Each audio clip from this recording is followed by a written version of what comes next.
It is an interesting development. I just want to ask the last question is, what do you see happening after this war? Because let's say a peace agreement could come in place, well, not tomorrow, but in the foreseeable future, or Ukraine just collapses, so the war comes to an end. What do you think would happen then? Because Ukrainian society is hardly unified if the war comes to an end.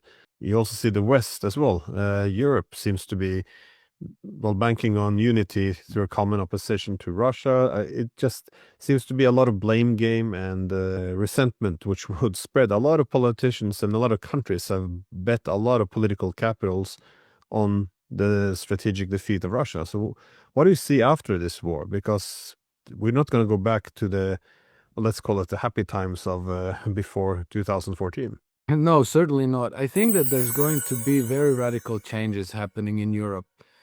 I think that as far as Ukraine goes, I tend to be optimistic because I think that once the settlement is reached, there's going to be a large-scale investment into reconstruction and rebuilding of Ukraine, and they will probably recover, obviously not overnight, but over the next 10 or 20 years, Ukraine is going to become more prosperous than it probably has been since the Soviet times.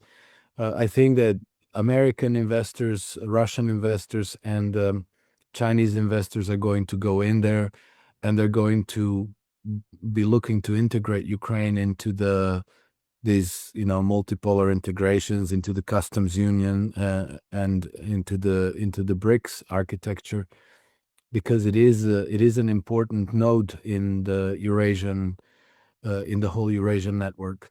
I think that the United States, when I say American, Chinese, Russian investors, I'm talking probably about sovereign investment funds.